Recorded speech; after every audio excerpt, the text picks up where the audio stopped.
کہ وہ ماں باپ بھی گنہگار ہے، وہ ماں باپ پر بھی گناہ لگے گا۔ جس کا بیٹا جوانی پر آ گیا ہے، وہ باپ جانتا ہے، وہ ماں جانتی ہے کہ میرا بیٹا شادی کا لائق ہو گیا ہے، لیکن ماں باپ اس کو شادی نہیں دے رہا ہے، تو آدھا گناہ بھی ماں باپ پر بھی لادا جائے گا میرے بھائی۔ کہ یا ایھا الذین آمنوا قوا انفسکم واہلیکم نارا، اے ایمان والو، اے مسلمانوں، اے لا الہ الا اللہ کلمہ پڑھنے والو، قوا انفسکم واہلیکم نارا، کہ تم خود اپنے آپ کو بچاؤ اور اپنے پریواروں کو، اپنے گھر والوں کو بچاؤ، اس آگ سے بچاؤ، اس خطرناک اور شدید اور زبردست اس آگ سے بچاؤ، وقودها الناس والحجارہ، جس آگ کا ایندھن پتھر اور انسان ہوں گے۔ ہم اور آپ دنیا کے اندر آگ جلاتے ہیں تو پیٹرول کی ضرورت پڑتا ہے، کراسین کا ضرورت پڑتا ہے، اور نہ جانے طرح طرح کی ضرورت پڑ رہا ہے، لیکن اللہ رب العالمین کہہ رہا ہے کہ جہنم کی آگ کو جب سلجھایا جائے گا، اس کی آگ کو اور بڑھایا جائے گا، تو اللہ رب العالمین کہہ رہا ہے وقودها الناس والحجارہ، انسانوں سے اس سگلایا جائے گا اور پتھروں سے اس آگ کو اور تیز کیا جائے گا۔ اور اللہ رب العالمین تو کہہ رہا کہ فمن زحزح عن النار وادخل الجنۃ فقد فاز، وہ انسان کامیاب ہو گیا جس کو جہنم سے نکال کر کے اس کو جنت میں ڈال دیا، وہ انسان کامیاب ہو گیا، فقد فاز، وہ انسان کامیاب ہو گیا۔ میرے عزیز ساتھیوں، ایک جوان اللہ رب العالمین کے یہاں کتنا مرتبہ اور کتنا بلند ہے۔ اللہ کے نبی علیہ الصلاۃ والسلام فرماتے ہیں کہ تدنی الشمس یوم القیامت من الخلق، کہ کل قیامت کے دن یہ سورج 9,33,00,000 کی دوری پر نہیں بلکہ 1 میل کی دوری پر آ جائے گی۔ سلیم بن عامر کہتے ہیں، یہ راوی حدیث ہے، یہ کہتے ہیں کہ مجھے نہیں معلوم کہ اللہ کے نبی علیہ الصلاۃ والسلام نے مسافت سے زمین کی مسافت لی ہے، یا جس سے ہم سرما دانی آنکھوں میں لگاتے ہیں، یا اس کانٹی کا ذکر کیا ہے۔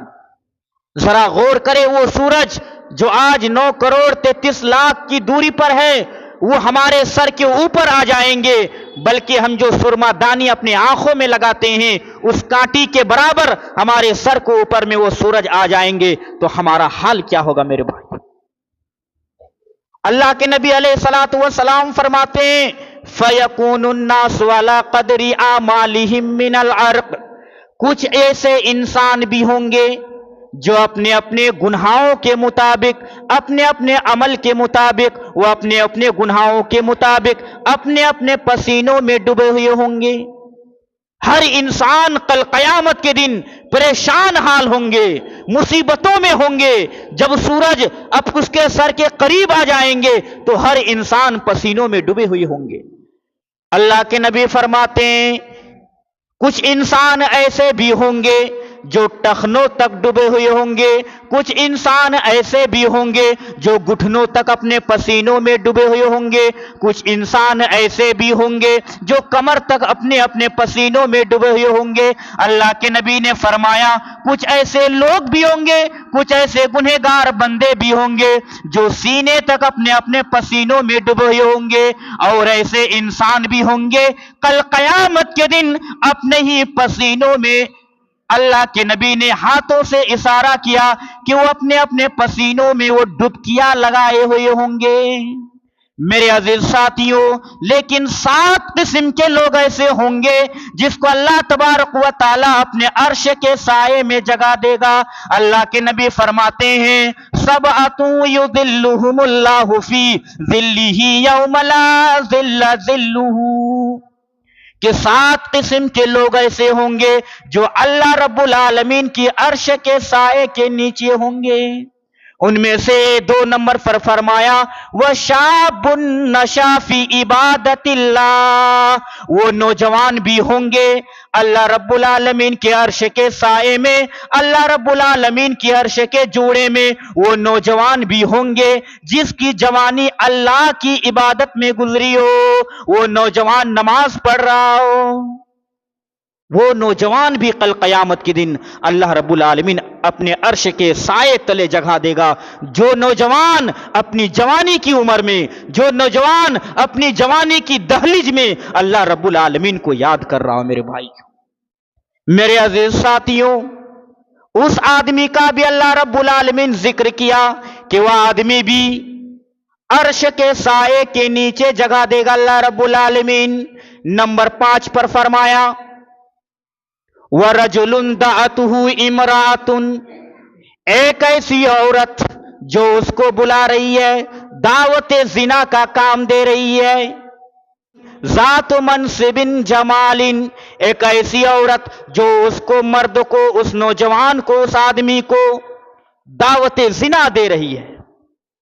لیکن وہ آدمی کہہ رہا ہے انی اخاف اللہ، میں اللہ سے ڈر رہا ہوں، میں اللہ کا ڈر میرے سینے میں ہے، میں ایسا غلط کام نہیں کر سکتا۔ ایسے آدمی کو بھی اللہ رب العالمین اپنے عرش کے سائے میں جگہ دے گا۔ وہ نوجوان جس کی جوانی اللہ رب العالمین کی عبادت میں گزر رہی ہے، ایسے نوجوان کو اللہ رب العالمین اپنے عرش کے سائے میں جگہ دے گا میرے بھائی۔ اس لیے اللہ کے نبی فرماتے ہیں اے نوجوانوں کی جماعت، یا معشر الشباب من استطاع منکم الباء، اے نوجوانوں کی جماعت، من استطاع منکم الباء، اگر تم طاقت رکھتے ہو، اگر تم اپنے نفس میں کنٹرول کرنے کا طاقت رکھتے ہو، خان پلان کا طاقت رکھتے ہو، جمع کرنے کا طاقت رکھتا ہو، من استطاع منکم الباء، تو اے نوجوانوں کی جماعت تم نکاح کر لو، تم شادی کر لو۔ نوجوانوں کو ابھار رہا اللہ کے نبی علیہ الصلوۃ والسلام کہ اے نوجوانوں کی جماعت، اگر تم طاقت رکھتے ہو تو تم نکاح کرو۔ نکاح کرنے سے کیا فائدہ ہوگا؟ من استطاع منکم الباء فلیتزوج فانہ اغض للبصر واحسن للفرج، اللہ کے نبی فرماتے ہیں کہ اگر ایک نوجوان شادی کر رہا ہے تو اس کی نظر، اس کی آنکھ جھک جائیں گے، واحسن للفرج، اور اس کی شرمگاہ حفاظت میں ہو جائے گی۔ میرے نوجوان ساتھیوں، اللہ کے نبی نے فرمایا النکاح سنتی، نکاح تو میری سنت ہے، فمن رغب عن سنتی، جو شخص میری سنت کو اعتراض کرے گا، اس سے منہ موڑے گا، فلیس منی، وہ مجھ سے نہیں ہے۔ اللہ کے نبی نے کہا کہ وہ میرے جماعت سے نہیں ہے۔ آج کتنے نوجوان ہیں جو شادی کی عمر میں پہنچ گئے ہیں لیکن شادی نہیں کر رہے ہیں۔ سنو، اللہ کے نبی نے فرمایا کہ وہ ماں باپ بھی گنہگار ہے، وہ ماں باپ پر بھی گناہ لگے گا جس کا بیٹا جوانی پر آ گیا ہے، وہ باپ جانتا ہے، وہ ماں جانتی ہے کہ میرا بیٹا شادی کا لائق ہو گیا ہے، لیکن ماں باپ اس کو شادی نہیں دے رہا ہے، تو آدھا گناہ بھی ماں باپ پر بھی لادا جائے گا میرے بھائی۔ یہ ماں باپ کا ذمہ دار ہے کہ بیٹے کو صحیح وقت پر اور صحیح ٹائم میں شادی کرا دی۔ کہ نبی فرماتے ہیں کل قیامت کے دن ہر انسان کے قدم ٹس سے مس نہیں ہوگا، قیامت کا منظر ہوگا، ہر انسان حساب و کتاب کا وہ منظر ہوگا۔ اللہ کے نبی فرماتے ہیں لا تزال قدم ابن آدم، کل قیامت کے دن